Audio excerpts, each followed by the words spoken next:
When you look at the landscape of different, guidelines, guidance, laws when it comes to artificial intelligence and Gen AI, it's a jungle out there. Hello and welcome to Off the Books, where we surf the uncharted waters of accounting, finance, risk, and wherever else the waves take us. This episode is brought to you by Workiva, the platform for assured integrated reporting. So it brings together financial reporting, sustainability, audit, and risk teams together for integrated reporting that's as solid as a perfectly balanced ledger where debits equal credits, just like they should. My name is Steve Soder, accounting enthusiast and Diet Coke aficionado.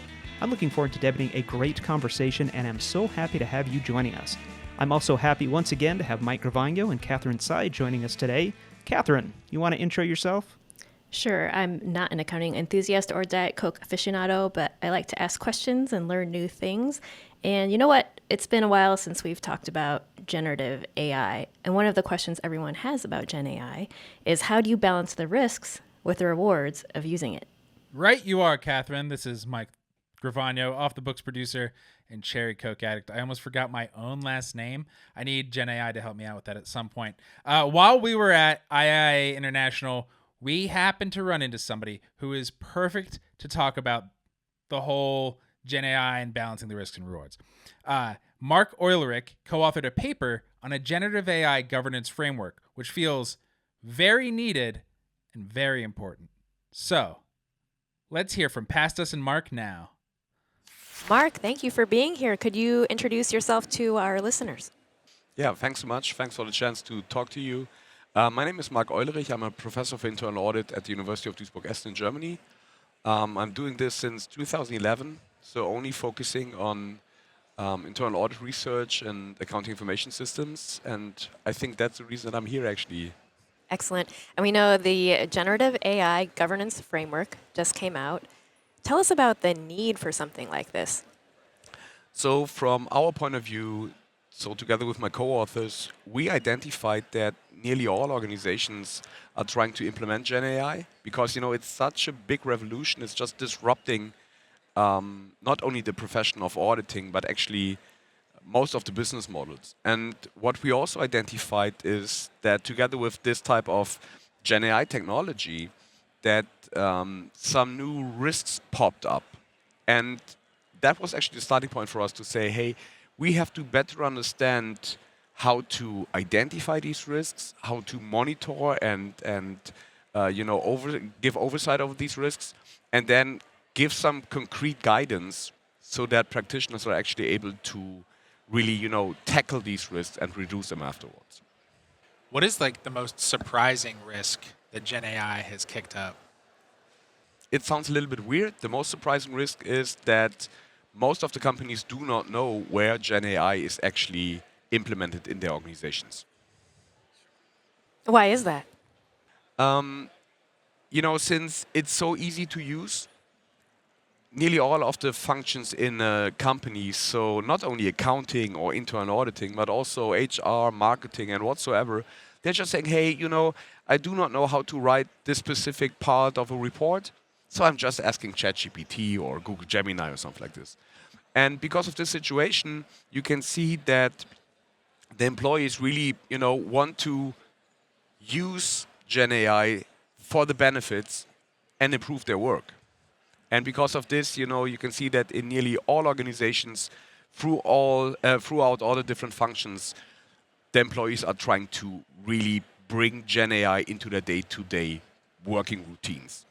Mm-hmm. Yeah, it kind of reminds me of when social media was first becoming a thing and everyone was so excited to use it, and you don't always know who's using it and how. So tell me a little bit about the process for developing the framework that you worked on. So, of course, we are researchers. So together with my fantastic co-authors, we just tried to really tackle this topic from a research methodological point of view. So we did something like a design science research approach. We just started and went to a conference in Germany 1 year ago and just asked 200 practitioners, hey, which specific risks do you see? And then we just had a long list of risks, And afterwards, the practitioners, another group of practitioners, just tried to, identify patterns within, these long list of risks. And that was actually the starting point to see, okay, we can see different groups that are connected to each other, so risks that are connected to each other. And once we identified actually this specific structure within the risk position when it comes to Gen AI, we then thought, okay, now it's a time to identify control measures to actually reduce the specific risk in these areas. So what we then did is write down a very, very long, I wouldn't say boring, but a long document with a huge amount of information. And then once again, we validated this with totally different groups: internal auditors, external auditors, audit committee members, C-level members, regulators. And this actually helped us to validate the quality of our work. And also, it helped us to identify potential white spots, or maybe areas where we actually, put too much effort on, so that we can really polish everything and hopefully create an initial version that is helpful for the practitioner. Nice. I think we touched on it a little when you were talking about creating it, but what are the key issues or challenges the framework is addressing or aims to address? So what you can see beside this first problem, that the organizations do not really have an overview, register, an inventory of Gen AI solutions in their company. One of the other big risks is that they do not have clear roles and responsibilities. So who is responsible for the implementation of Gen AI? Who is doing something like assurance or audit services when it comes to these things? And this framework should actually help, practitioners. It doesn't matter in which company you are, in which industry you are, if you are working in a small and medium-sized enterprise or in a Fortune 500 company. It should help practitioners to start and think about governance structures that are required to actually address these identified risks. How long do you think it would take an organization to go through all the steps in the framework? It depends a little bit on the effort that you actually want to invest into this. I'm guessing that a group of 2 or 3 experienced auditors or assurance providers within a company is able to, let's say, go through these different steps in a couple of days, maybe 1 or 2 weeks. I'm not saying that they then, did something like a fully fledged audit to identify every possible situation within the organization that's critical, but at least they got a very good overview. What's going on, what the combination of Gen AI and strategy is, how are the technical, what's the technical situation, something like this. So I think you have to invest time, and you have to invest, some of your brain capacity, because otherwise, if you just think, Gen AI is a technology that's actually solving all the problems of the world, so we just keep this running on its own, then this will be a critical situation. So you have to invest at least a couple of days to really go through this. Okay. Yeah, and I like how the framework is very well laid out in terms of, it's very prescriptive. You don't have to guess too much. You all have done the work, so that's impressive. It makes sense because it's so new that I feel like people need it to hold their hands a little. So that is, it makes sense. And it's also not a one-time thing. It's not like you do it once and then Right. you're set. Yeah. So from our point of view, I think that whenever you had this initial, let's call it an audit to really identify the pain points within the organization, then you set up, you're really using this framework. I think afterwards you can just, do this regularly, maybe quarterly, maybe twice per year, maybe once per year. It really depends a little bit on the dynamics within the organization. If you are from a specific industry that's heavily pushing into IT and into new software solutions and into AI, then maybe you do this let's say assessment more regular than if you are in more traditional industry and you just have bought one AI solution and then you're rolling this out. So I think this depends a little bit on the setup, and I know that this is not the optimal answer. It depends. Always means like yes and no, but to be honest, it really depends on the setup of the specific organization. Okay. Now, in terms of what might make a legal team or risk managers a little bit nervous, things like AI bias, issues like privacy or security concerns, how does the framework approach those challenges? So we have different components, different control mechanisms within the framework to at least identify potential biases and potential ethical whatever problems within the Gen AI systems.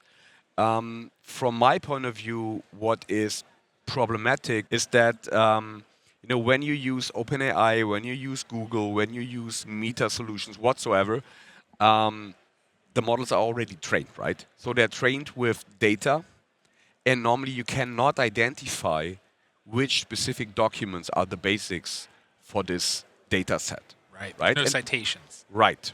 Right. Yeah. And because of this, you cannot easily, look into the initial data, into the training data, and say, hey, that's a problem because this will create an ethical bias. So what you have to do here is really, try to use the Gen AI solution to get to these points where you identify potential ethical risks or something like this. As technologies continue to evolve, how do you envision the framework also evolving?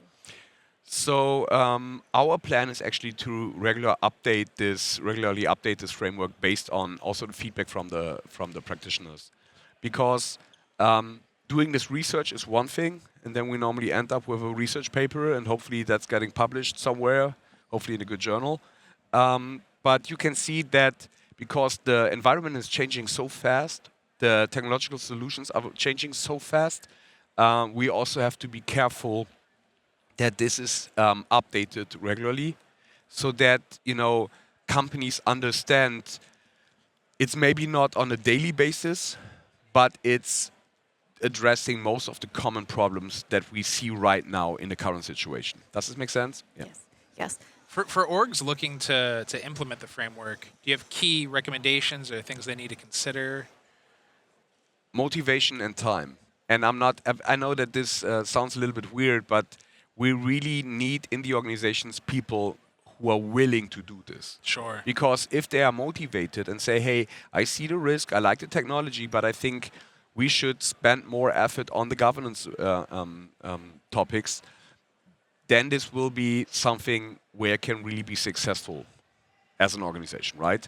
So you need this motivated colleague, or 2 or 3 of them, and then you need some time at least to go through the framework, understand it, maybe go through the different dimensions and really think, is this relevant for us, yes or no?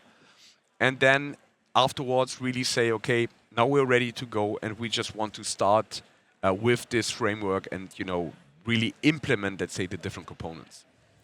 In your mind, what is a big motivator for internal audit teams to be the instigator? So, fantastic questions. There are multiple perspectives.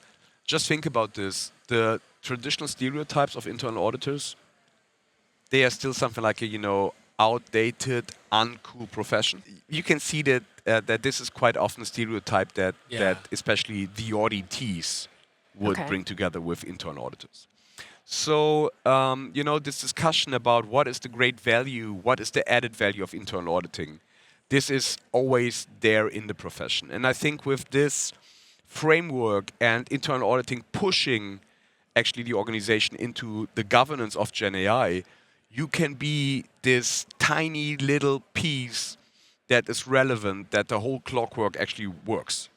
Because we need someone who's actually able to do this assessment, evaluation, audit of these Gen AI technologies. And this is a unique chance for internal auditors. So you have a unique chance to, find your position and say, if the organization wants to really force this AI development, you need someone as the assurance provider, and internal auditing can be this function. And because of this is, from my point of view, a unique chance for internal auditors to do this. And get out of your old stereotypes. Yeah. I know that Yes. this is not, our stereotypes, but Right. We're in it. We know. It can be hip. Well, I wanted to sneak in one more question. What sort of feedback have you gotten at IIA International and just in general for this framework from actual internal auditors? yeah, so we validated this framework with more than 1,000 professionals. And we just got, of course, I have to say this, but it's true, we really got some very, very positive feedback. Because right now, when you look at the landscape of different, guidelines, guidance, laws when it comes to artificial intelligence and Gen AI, it's a jungle out there.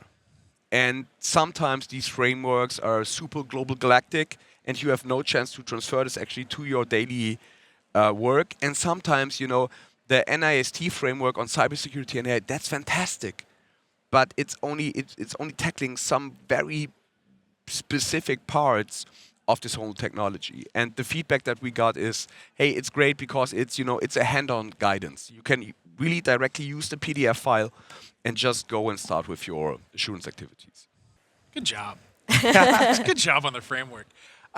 We like to end our interviews with like a wackier closing question. So I've been thinking we talked a lot about artificial intelligence. So what is your favorite movie or TV show or book about AI or robots? Oh, that's a complicated one because, when I would talk about the risky side of all of these technologies, of course, I would say Terminator with Arnold Schwarzenegger.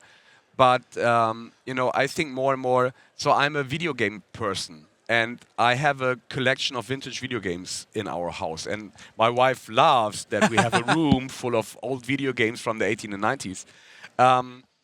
But currently I'm also playing together with my daughter. And when we play these type of things, she's 6.5, 7 years old. And she's turning 7 in a couple of weeks. And you can really see that she's trying to understand how the computer, the video game actually moves and behaves and what this AI is actually doing. Yeah. And I think that this is, from my point of view, the biggest link between, this technology and some fun stuff. Yeah. So I do not have a concrete book or another. I like Star Wars, but you do not, when you look at the original Star Wars movies, so the episodes 4 to 6, you only see this 1970, monitors in the different X-wings and stuff like this. So it's not really AI, right? Yeah. But I think you can see that when you look at, for example, the video game development, the evolution over the last years, you can see how smart the systems are actually. And I think that this is a perfect example how cool this technology can actually be in our normal lives. So that's a long answer for this weird question, but I hope that it was great. interesting. Yeah, very much. Mark, thank you so much for spending some time with us today. Thanks for the chance. Thanks. Thank you again to Marc Eulerich, and thank you, dear listener. That's right, I'm talking to you and only you for surfing along with us. And you know what? Thank you to Gen AI, who helped us with the rest of this outro. I'm Mike Revenue. You heard Steve Soda and Captain Sai, and this has been Off the Books, presented by Work. Please subscribe and follow us so you can catch all of our upcoming episodes. Now, Gen AI may not get everything perfectly, and we might not get everything perfect as well. If we haven't, we would love to hear from you. So please leave a review, tell your buddies if you like the show, and if you're watching on YouTube, drop us a note in the comments, or you can always email us at offthebooks@workiva.com. Surf's up, and we'll see you on the next wave.